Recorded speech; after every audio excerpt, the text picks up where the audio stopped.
morning, and for the past 3 Sundays, I've been dealing with this series of sermon with regards to the ministry. Ang ministry po ay, although it is in general term, ginagamit din naman in any services, pero ang pinag-uusapan natin is yung serbisyo na ating pwedeng gawin para sa Panginoon. That is the ministry of God. So, ang ministry is something na hindi ka naghahangad kung ano ang pwedeng ibigay sa iyo ng Diyos. Sapagkat given na yan, maging tapat ka man o hindi, the Lord remains faithful to your life. Nagkulang ka man o hindi, ang Diyos patuloy kang binibigyan ng buhay.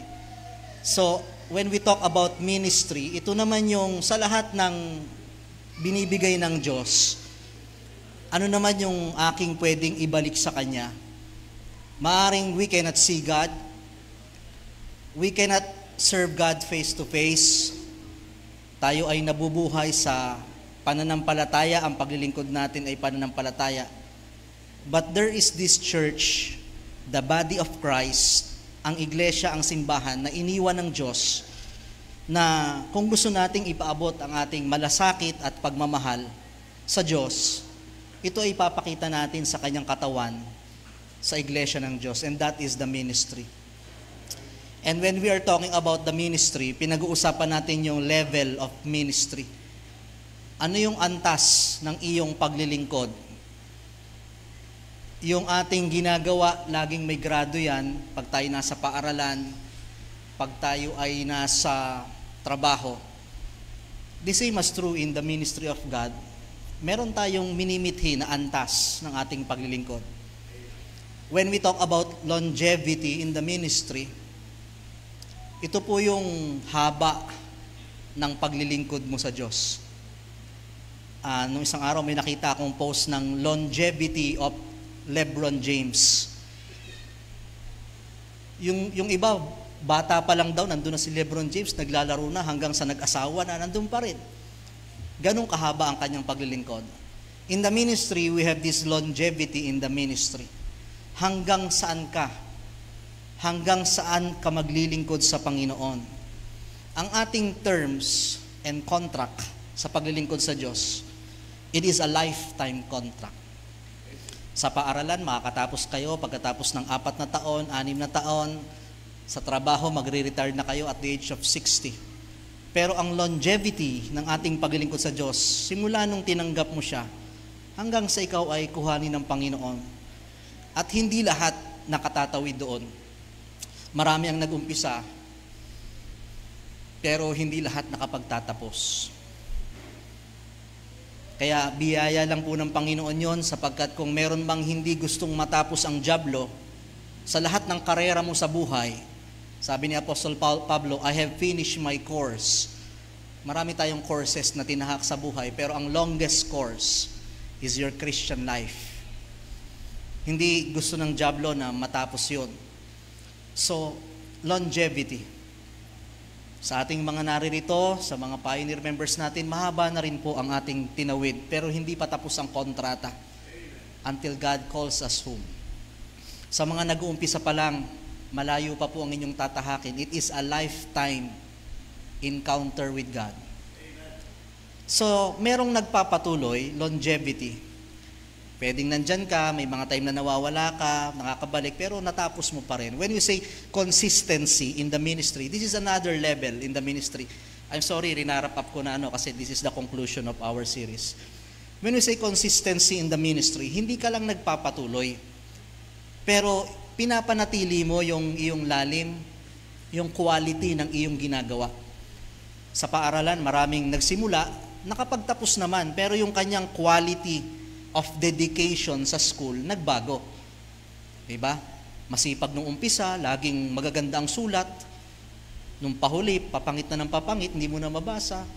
Laging nasa library nung una, top honor nung una, pero hindi consistent.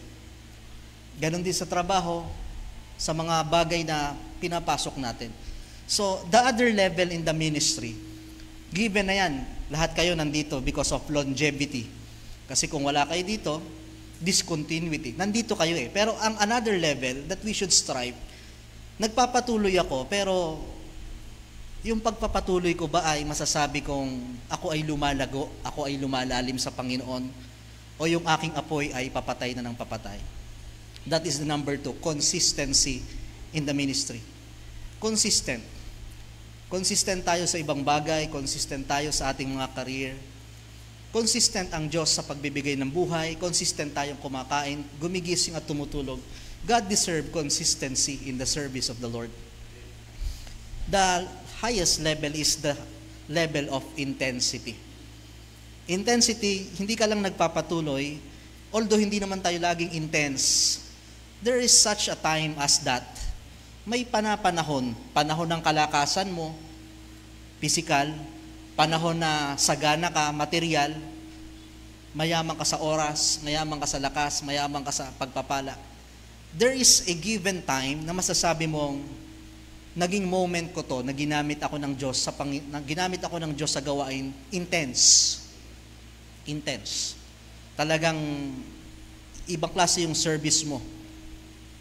May time na naging prime, kalakasan, prime Manny Pacquiao. Ang pagiging prime sa basketball, tumatagal lang daw ng ilang taon eh. Pero si LeBron James, masyadong mahaba ang kanyang intensity. Pero in reality, hindi naman laging intense. Bumabalik tayo sa medyo consistent lang and longevity. When we say intensity, there should be a time in your life na masasabi mo na talagang ang buhay mo ay naging kagamit-gamit sa Diyos. You are not just hearer, you are not just receiver, but there was a time in your life nung marami pa akong oras, talagang naglaan ako ng maraming oras sa Diyos.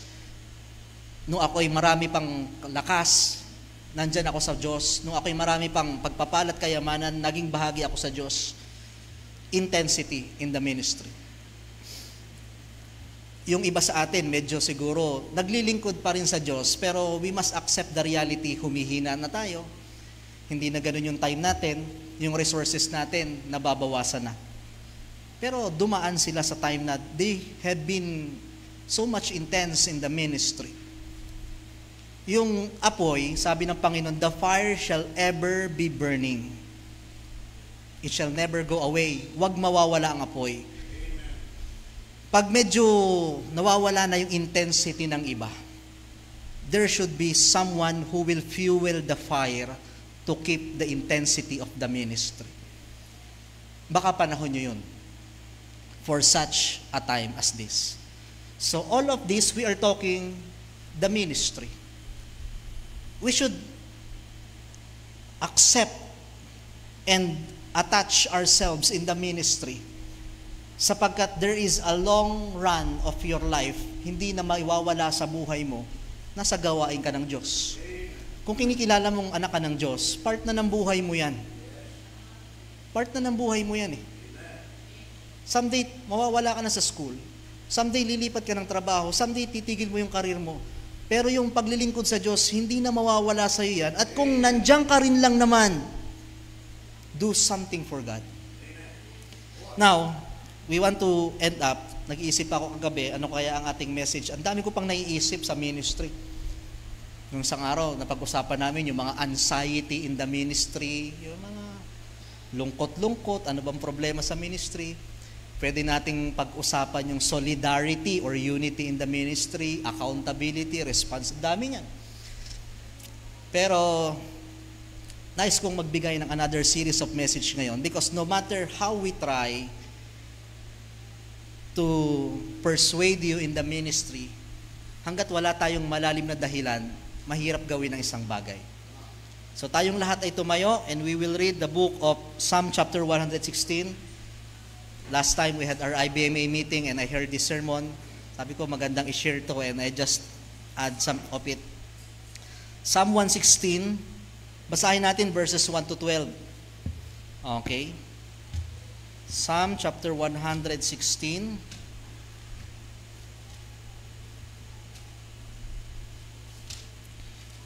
Verses 1 to 12. Nakita nyo na po ba? Hindi ko pa nakikita. Okay, yan, 1 to 12. Meron tayong screen kung naiwan nyo ang inyong Bible, kung kayo po ay mga bisita. Pero kung tayo na may mananampalataya, minsan lang mabuklat yan para hindi naman magdikit-dikit. Amen? Magdidikit-dikit na yung Bible nyo, kaya di nyo na mabuksan eh. Basahin ko na lang po, sundan ng inyong mga mata. I love the Lord. Amen? I love the Lord because He hath heard my voice and my supplications. Because He hath inclined His ear unto me. Therefore will I call upon Him as long as I live. The sorrows of death compassed me, and the pains of hell got hold upon me. I found troubles and sorrow. Then called I upon the name of the Lord. O Lord, I beseech Thee, deliver my soul. Gracious is the Lord and righteous. Yea, our God is merciful. The Lord preserveth the simple. I was brought low, and He helped me. Return unto thy rest, O my soul, for the Lord hath dealt bountifully with thee. For thou hast delivered my soul from death, mine eyes from tears, and my feet from falling.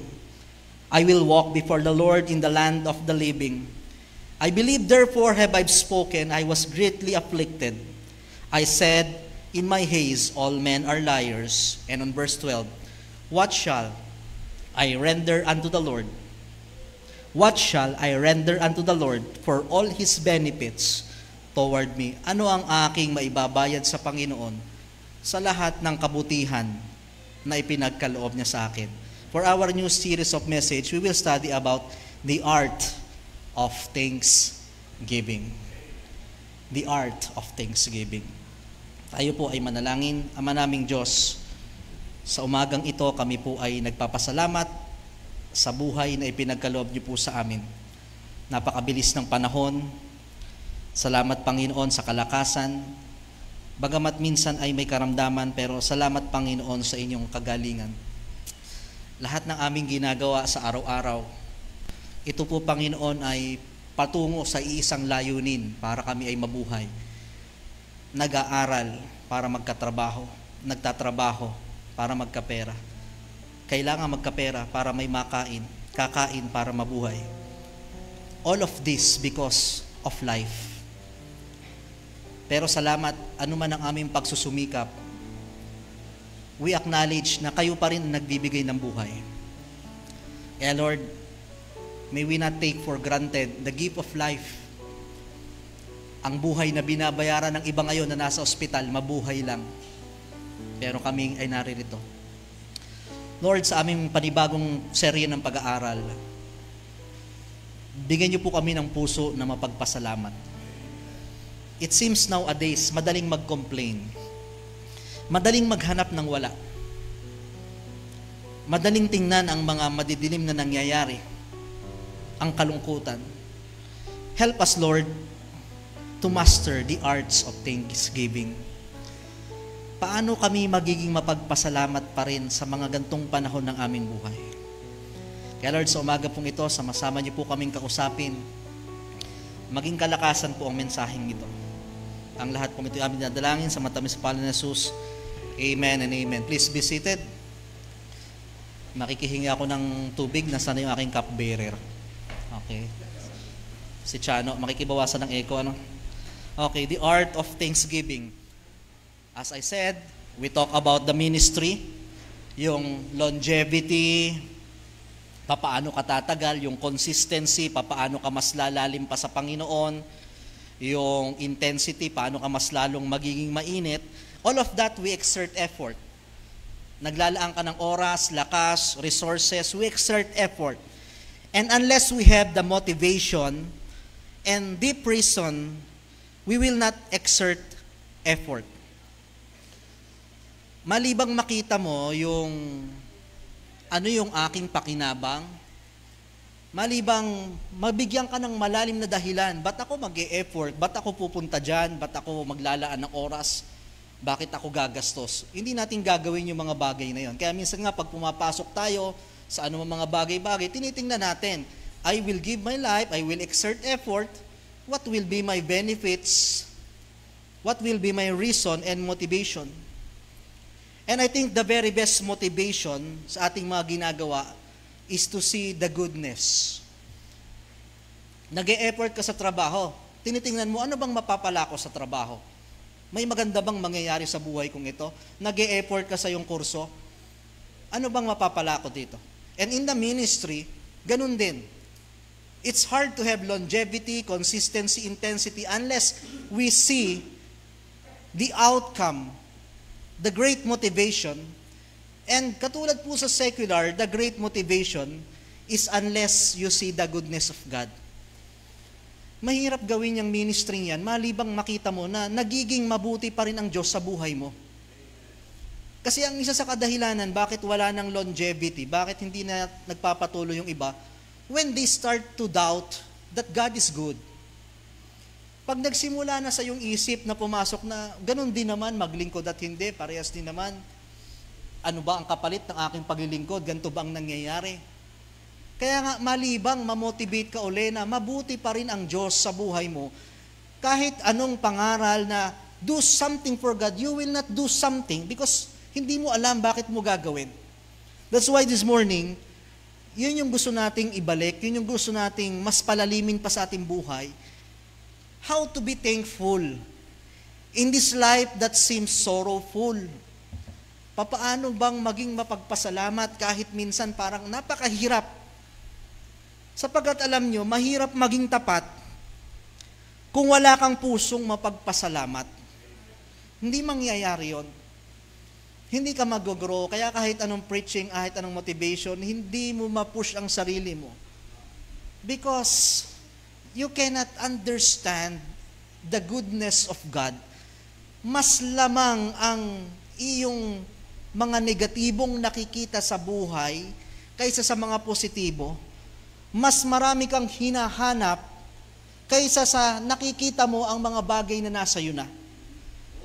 Mahirap maging tapat kung ang puso natin walang pusong mapagpasalamat. In any relationship, ang hirap maging tapat pag hindi ka na thankful sa partner mo, pag wala ka nakikitang mabuti na niyang ginagawa. Same as true in the service of the Lord. That's why when say the art, you say art, sabi niyo po art. Ang arte naman. Okay. Iba yun ha, yung arte ng buhay, art. Actually, that is art. When you say art, that is the expression of yourself. Kanya-kanya tayo ng art. When we say art of thanksgiving, it is your way of expressing your gratitude to God. May iba-iba tayong paraan, pero kahit iba-iba, iisa lamang ang pinupuntahan yan, ministry. Ministry. If you love me, keep my commandments. And in the ministry, you can fulfill those commandments.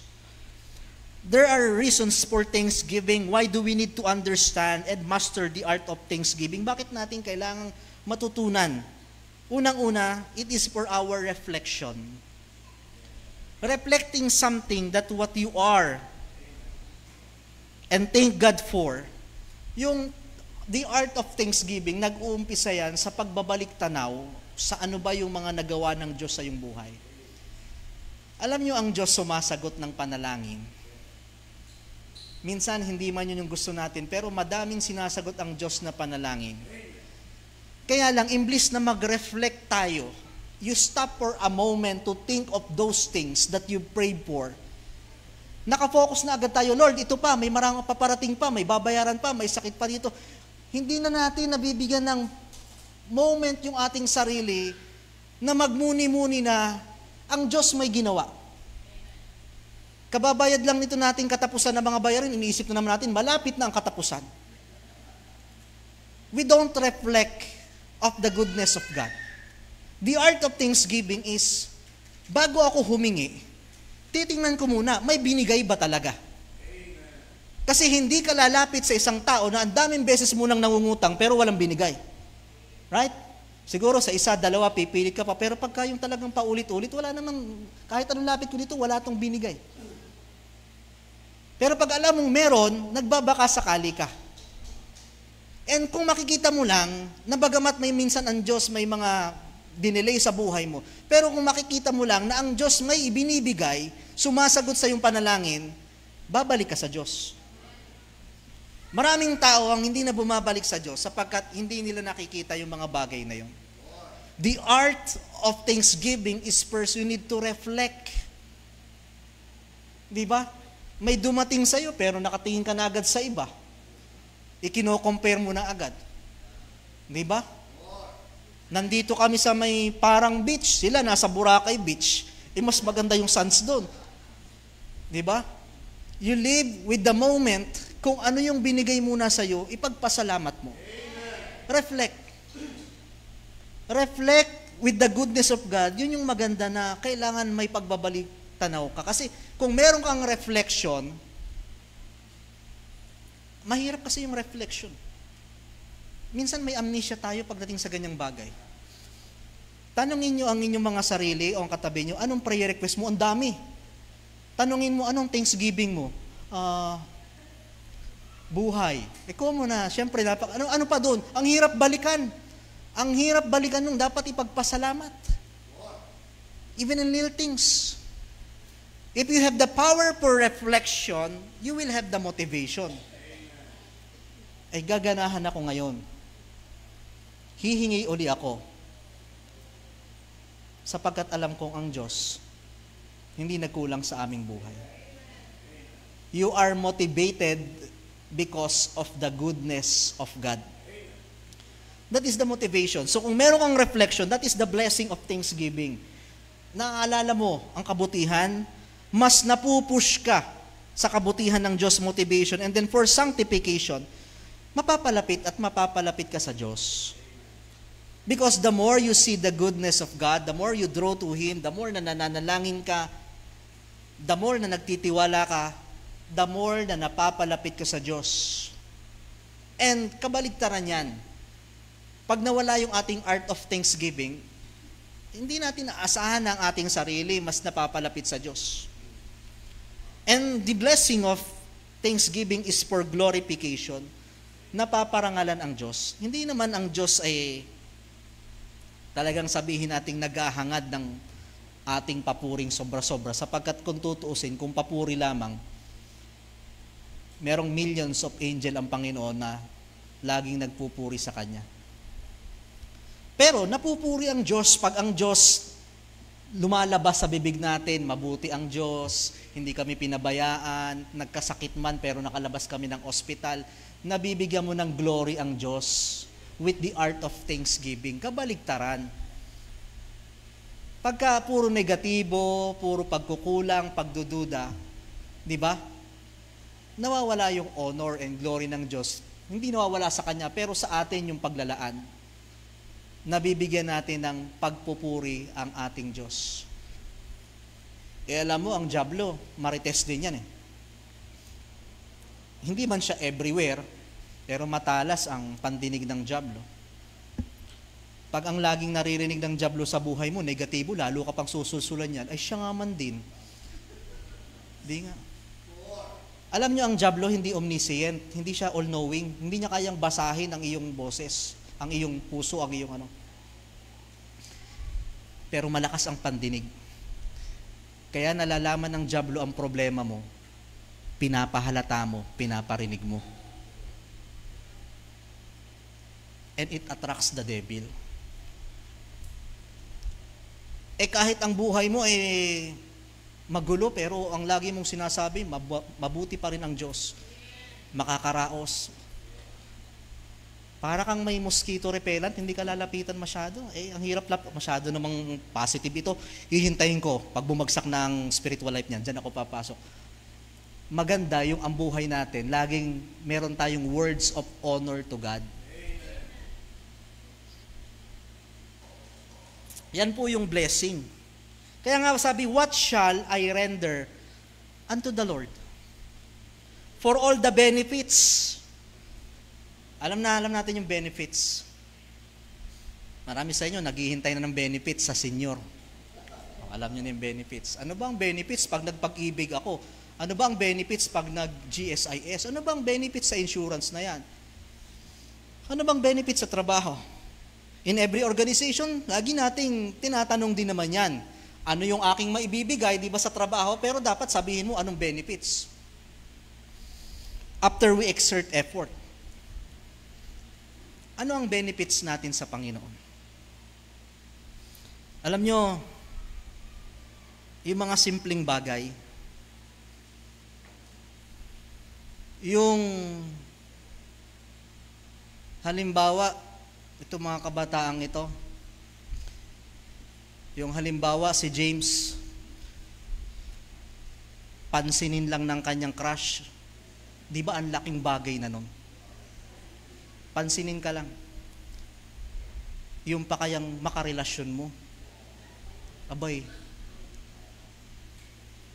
Alam nyo ang Diyos, hindi lang tayo pinansin. Minabuti niya na tayo ay maging anak niya. Wala nang ibang pinakang masayang benefits doon. Kung iniisip mo kung anak ka ng mayor, abay, ang laki ng benefits mo. Kung anak ka ng kilalang tao, ang dami mong benefits. Pero kung alam mong anak ka ng Diyos, marirealize mo what is the benefits. Hindi ka lang niya pinansin, hindi ka lang niya naging karelasyon, ilinigtas ka pa ng Diyos. Yun yung klase ng benefits na hindi kayang ibigay ng sinuman.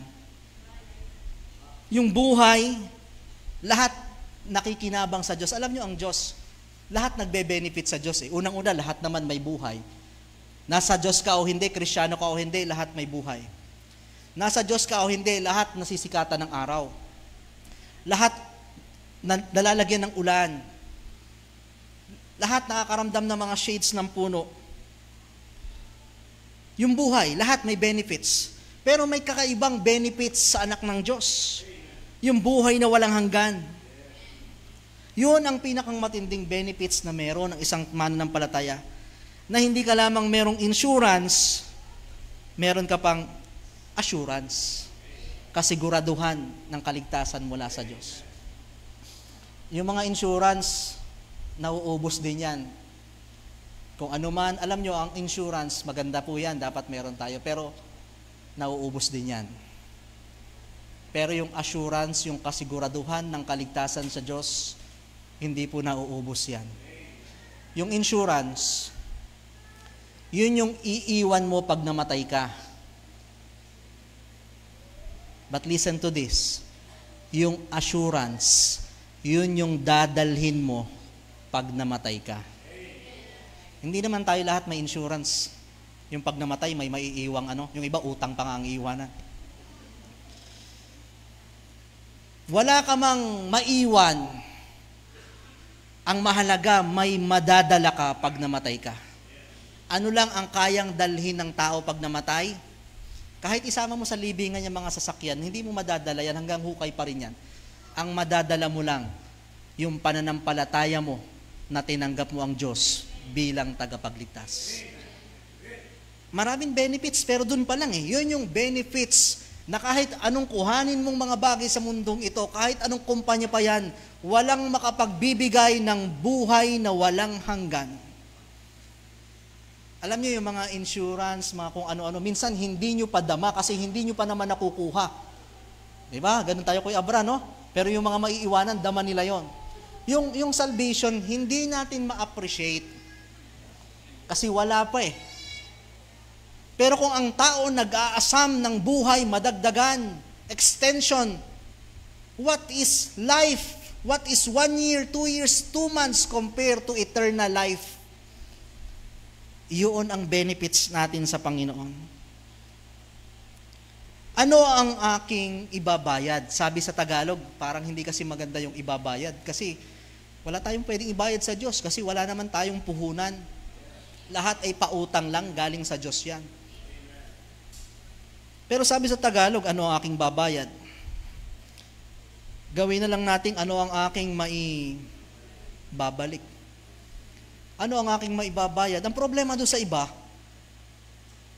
wala namang binabayad, nahingi pa ng sukli sa Diyos. Maraming ganyan sa mga jeep, di ba? Abay, talagang hindi na nagbayad, nahingi pa sukli. Yung bang, ano ang iyong binigay? Ba't hihingi ka ng sukli? Wala kang binibigay, pero ang dami mong hinihingi sa Diyos.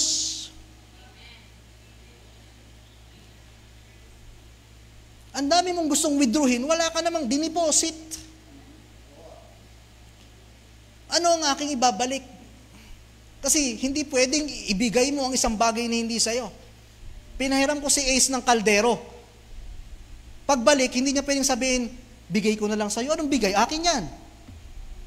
Lahat ng meron kayo, pinahiram lang ng Diyos. Ano ang inyong ibabalik? What shall I render unto the Lord? Number 1, verse 1, I will love the Lord more. Mahal natin ang Diyos, pero mas mamahalin ko pa ang Diyos. Sabi ni David, I love the Lord. Ang kagandahan kay David, kung babasahin niyo yung mga previous chapters at saka yung ilan dito, ipinupur out ni David kung gaano siya kalungkot,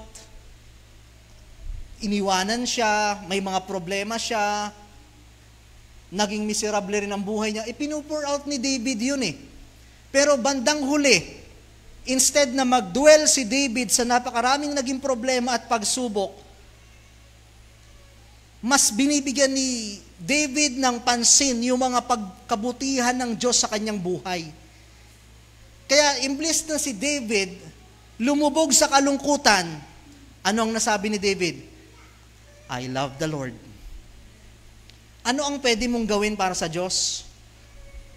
Mas mahalin pa natin ang ating Diyos. Mahal natin ang Panginoon, mas mahalin pa natin siya.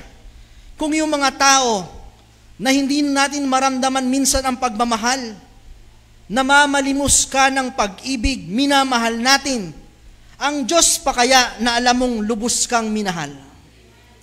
Maraming mga ganyan. Sa sobrang pagmamahal, kahit na alam naman natin, binubugbog na, sinasaktan na, dahil mahal natin eh.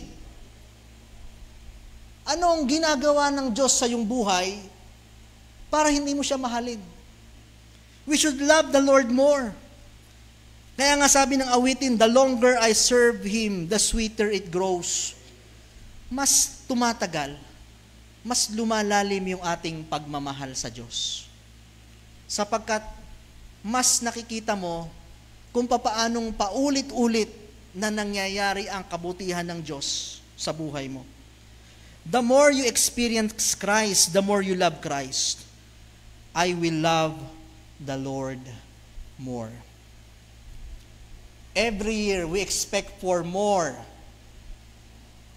More birthdays to come, more blessings, more health, more and more. Pero sa Panginoon, habang tumatagal, sinisikap natin na nadadagdagan ang ating pag-ibig sa Diyos. I will love the Lord more. Do you love God? Amen. Do you love God? Amen. Do you love God? Amen. Keep His commandments. 3 beses din tinanong ng Panginoon kay Peter yan eh.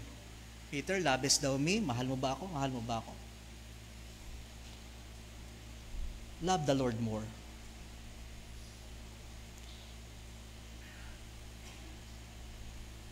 We can love Him by our words. But our works speaks louder than our words. Keep my commandments. Pangalawang bagay, or unang bagay, bakit natin mamahalin ng Diyos? God answers our prayers. Sabi diyan, I love the Lord because He hath heard my voice and my supplication, because He hath inclined, nakinig sa akin, therefore, tatawag ako sa Kanya. Alam niyo, sa dami ng tao sa Pilipinas, sa mundo, hindi ba blessing na naririnig at pinapansin ka pa ng Diyos? Alam niyo, when we are too busy, pag nagsabay-sabay na yung tumatawag sa'yo, hindi mo mapansin lahat eh, kahit nga mga anak mo eh. Pero papaanong ang Diyos, sa dami rin ng tumatawag, sa dami rin ng nangangailangan, naririnig tayo ng Diyos. Sinasagot ng Diyos ang ating panalangin. May mga sagot man na hindi lang minsan natin nauunawaan. Minsan may mga delay, but it's not denial. Sapagkat alam ng Diyos yung higit na makakabuti, pero sumasagot.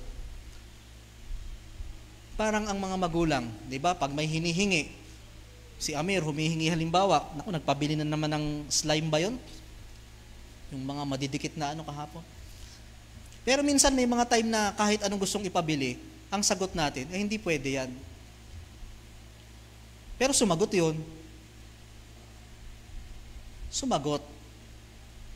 Iba nga lang ang sagot. Ganon din sa ating Panginoon. Minsan kasi, ang tinuturing lang nating answered prayer, pagka, Lord, ito yung aking mga kailangan, pag ito yung nasagot, answered prayer, pero pag hindi yan, hindi. Minsan mas mabuti, mas marunong yung sagot ng Diyos kaysa sa inilista mo. Minsan mas marunong ang Diyos. I've seen that, marami. Pinanalangin, maka-abroad. Diba? Meron kasi tinatawag na perfect will at permissive will. Ano yung perfect will? Yun yung talagang, galing talaga sa Diyos. Tamang timing, tamang panahon, nakaayos ang lahat, nakahanda ka. Yung permissive will, dahil pinipilit mo, ibibigay na rin ng Diyos. Hindi ka naman mapigilan, may free will tayo. Gawin mo yan, sige. God answers our prayers. Bakit titigil ka sa panalangin? Dahil hindi mo nakikita ang Diyos sumasagot. Bakit ang tao tumitigil sa pagmamahal? Kasi dahil hindi na niya nakikita na ang Diyos sumasagot. Pero sabi ni David, sa dami ng nangyayari, in fact, nung sinulat niya ang chapter na ito, he is still in problems. Pero sabi niya, you heard my voice and my supplication. Tandaan natin, God is too wise to be mistaken. Sabi ng awitin, God is too good to be unkind. When you don't understand, when you can see His plan, trust His heart. I will love the Lord more because God answers our prayers. I will love the Lord more because God abides and protects. Sabi sa verse 8, O Diyos, for Thou hast delivered my soul from death, mine eyes from tears, and my feet from falling. Bakit ko mas mamahalin pa ang Diyos? Hindi lang siya sumasagot sa panalangin, because God abides and protects. He delivered me, my soul from death. Sa physical muna tayo. Lagi ko sinasabi, hindi mo kailangang pumunta sa mga mapanganib na lugar para masabi mo lang na ang Diyos ay iliniligtas ka. Because everywhere there can be an accident. Hindi mo kailangan magpatuli ng 120 para masabi mong delikado. Kahit nakapark ka lang, pwede kang banggain. Hindi mo pwedeng sabihin na ang mga anak ko ay delikado sapagkat nasa lansangan, sapagkat kahit nasa bahay, maaaring pwedeng mangyari. The Lord delivered us, our soul from death. Many of you can testify, you have second chance, meron na kayo pangalawang buhay, pangatlong buhay, yung iba may sapusa, may pasampu na. Hindi mo ba ipagpapasalamat sa Diyos yun? He abides, sinamahan ka niya. He protects. Oo, na-hospital ka, pero nandito ka, nakalabas ka. He delivered your soul from death, your eyes from tears. May mga luha tayo. Yung iba, sa dami na ng luha, kayang makapuno ng timba. Yung iba, planggana. Yung iba, swimming pool. Sa lahat ng luhang yan, dineliver ka ng Diyos. Tinawid ka ng Diyos. Alam nyo, ang problema, kaya kinakaya, nadadagdagan, pero nababawasan. Diba? Yung mga nag-gym dyan, diba? Kaya nyo pa. Pero pagka walang, diba, meron kasing program sa gym na dinadagdagan, biglang binabawasan eh. Okay, yung intense na ano. Pero kung patong ng patong at wala nang binabawas, hindi nyo nakakayanin. Sa lahat ng ating mga pangangailangan, sa lahat ng ating mga naging karamdaman, kung ang Diyos walang tinagtag, kung ang Diyos walang dineliver, wala ka na dito. The Lord abides and protect our eyes from tears and my feet from falling. Halos dapang-dapa ka na, halos ayaw mo na, give up ka na, surrender ka na. But what keeps you going? Merong Diyos sa buhay mo na nagpapatotoo, anak, hindi ko ibibigay ang hindi mo kaya. Diba? Yung mga anak natin, si Amir, nauutusan ko na rin eh. Diba? Anak, iakyat mo to, kaya mo to. Pero hindi ko pagbubuhatin niya ng isang galong tubig. Alam ko lang yung kaya niya. At kahit kaya niya, minsan, ginagabayan ko siya. Alam ng Diyos ang kapasidad nyo. Yun ay kung nasa Diyos kayo ha, iba yung kapasidad mo pag wala ka sa Diyos.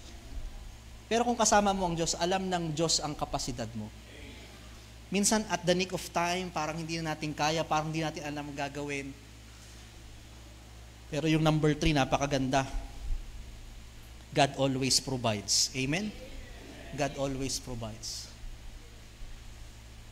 May sariling timing ang Diyos. Kung tayo man ay may mga due date, may sariling timing ang Diyos. Kung minsan may mga delay pero hindi niya tayo dininay. May mga panahong iniwan natin ang Diyos, pero nandyan pa rin siya. Nung umalis ka, pinabayaan ka ba niya? Nung umalis ka, hindi ba sa'yo sumikat ang araw? Hindi ka ba nakakain? Hindi ka ba niya iningatan? Hindi man tayo naging tapat, nandyan pa rin ang Diyos sa ating buhay. At yan ang klase ng Diyos na pinaglilingkurad mo. That's why you should love the Lord more. Bakit kumamahalin ng Diyos? Sapagkat ganyan ang pag-ibig sa atin ng Diyos. The Bible says, I will never leave you nor forsake you.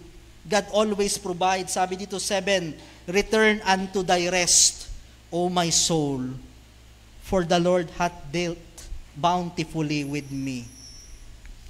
Return unto thy rest, O my soul. Magpahinga ka, David. Ano man ang pangangailangan mo, magpahinga ka muna. Huwag mo munang masyadong pakaisipin, although pinaghahandaan. Take time to rest and see the goodness of God sapagkat I dealt bountifully with thee. God provides for our needs. Mga kapatid, mahirap lang talaga ngayon na, sabi ko nga, kung usapin at usaping pangangailangan, meron at merong binibigay ang Diyos. Hindi maiiwasan. Nandito lang talaga tayo sa panahon ngayon na marami na rin talagang wants na nagiging needs. Pero kung buhay lang, pagkain, para mabuhay ka, hindi nagkukulang ang Diyos. Marami lang tayong ipinasok sa buhay natin na minsan, we are accountable din. Bakit naging mahirap ang buhay? Pero kung yung needs mo lang ang pag-uusapan, hindi magkukulang ang Diyos dyan. But even your wants, ibinibigay ng Diyos atin. God always provides. Malapit na tayong makatapos sa sinasabi nilang August month. Yung parang minumulto daw ang ating mga negosyo, mga ganto-ganto. We don't believe that. Sapagkat ang ating Diyos, He always abides. Nandyan ang Diyos. Some of you, nag-uusap-usap tayo pag may mga fellowship. Lagi kong tinatanong, paano kayo nakakasurvive? Merong ang mga kinikita lamang, 8,000 sa isang buong pamilya, isa lang nagtatrabaho, pamasahe, ganito. Paano kayo nakakasurvive? Hindi nga po namin alam. Alam niyo kung bakit? God provides. Misteryoso ang paraan ng Diyos kung paanong pinadadaan niya ang pagpapala. Even in our life, even in my life, Lord, I don't know how. Lagi na lamang parang ang hirap, pero naitatawid. At kung makikita mo lagi yun, sa daming beses mo rin naman nagreklamo, lagi ka namang tinatawid ng Diyos eh. Sa dami mong beses nag-worry, alam niyo yung worry? Inaagaw yung kasiyahan ng present, linalaan mo agad para sa future. Ay yung past at present, wala na yan, ina-advance mo masyado ang iyong buhay. Advance kang mag-isip. Kaya wala ka ng moment to rest. Sabi dito ni David, rest my soul. Oo, nandito ako ngayon sa ilang. Sabi ni David, nagtatago ako, wala man lang makuha, pero still, you deal with me bountifully. Kaya ang sekreto ng mga Kristiyanong nagpapatuloy sa Diyos, the art of thanksgiving. Meron pa rin yan sa puso niya na paraan para magpasalamat sa Diyos.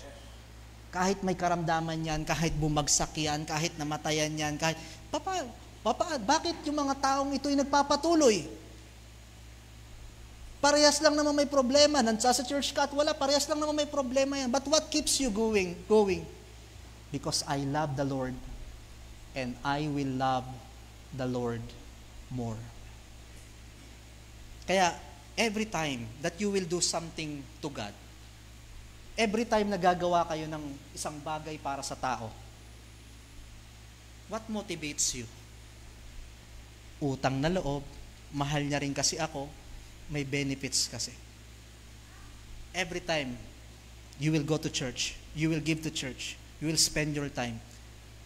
Yung mga motivation na dahil may nag-invite sa akin, okay lang po yan. Yung motivation na dahil may mga kaibigan ako dito, yung motivation na dahil maluwag ako ngayon, okay yan, pero mababaw na motivasyon yan. Pag nandito ka lang, kasi nandito yung nag-invite sa'yo, pag absent siya, wala ka. Nandito ka dahil nandito yung iyong best friend forever, pag umalis na siya, wala ka na. Nandito ka lamang kasi maluwag ang panahon mo, pag meron ng trabaho, pag meron ng gagawin, wala ka na. Ano yung pinakang malalim? Nandito ka lang kasi nandito yung pastor, nandito ka lang kasi, ano yung pinakang dahilan? Wala. Kung hindi, tingnan mo lang ang Diyos. Pag ang dahilan mo, dahil yung mga membro, gusto ko, pero pag nakita mo, ay si kapatid pala, may gantong ginagawa, ayaw mo na. Wala kang titingnan dito. Diyos lang kasi nandito ka dahil sa Diyos. Sino ba ang Diyos sa buhay mo? May number 2, may number 3 pa yan, tama na. Amen? Okay na muna yon. Nguyain muna natin, the art of thanksgiving. Diba? Mga kapatid, kasi ang buhay, dalawa lang yan eh. Sabi ko nga, at the end of your day, anong pipiliin mo? Ang buhay natin, bukod sa Diyos, tayo mismo ang nagbibigay ng grado. Ikaw ang magbibigay ng grado sa buhay mo kung masaya ka ba o malungkot. Kahit sabihin ng iba, huy, ang lungkot-lungkot mo, ay, pwede mong, hindi yan, saya ko kaya. Diba? Ako ang makapagsasabi kung masaya ako. Diba? Ako ang makapagsasabi kung malungkot talaga ako. At nakadepende yon sa kung anong laman ng iyong puso. Kaya sabi sa Bible, out of the abundance of your heart, your mouth speak it. Your hands do it. Lalabas at lalabas yan talaga if you have the art of thanksgiving. Kaya yung pagpapasalamat sa Diyos, yan yung pangontra natin. Kaya yung thanksgiving, mga kapatid, is not just, ano yan eh, supplements nyo yan sa araw-araw. Diba, ang inyong puso ngayon, on fire kayo, o nga, ang buti ng Diyos, kasi narinig ko yung kabutihan ng Diyos. Pero, after this service, ang maririnig nyo, yung boses na ng diablo eh. Oh, sige, tama na yung service na yan. Pag uwi nyo bukas, di ba? Ito na, umpisa na naman, grinding mode na naman, ganito na naman. Kaya, in your personal life, sa inyong mga panalangin, dapat hindi nawawala yung inyong panalangin. Nagpapasalamat kayo araw-araw sa Diyos. Kokontrahin nyo yon. Kasi kung Sunday lang kayo nakakarinig ng mensahe, luging-lugi kayo sa bunganga ng diablo. 'Di ba? Talong-talo. Kaya in your personal life, 'di ba? Bago man lang gumising, pagkagising at bago man lang matulog, kahit simple, Lord, salamat po sa maghapong ito, salamat sa paaralan, hindi man ako nakapasa kanina, babawi na. Ang dami niyong kontrahin niyo ang diablo. Lagi kong sinasabi, di ba, you cannot control what comes to your mind. Given talaga yan. Talagang wala, talagang bagsak, talagang sinigawan ako. You cannot control what comes in your mind, but you can control what stays in your mind. Huwag niyong gawing basurahan ang inyong puso at ang inyong isip.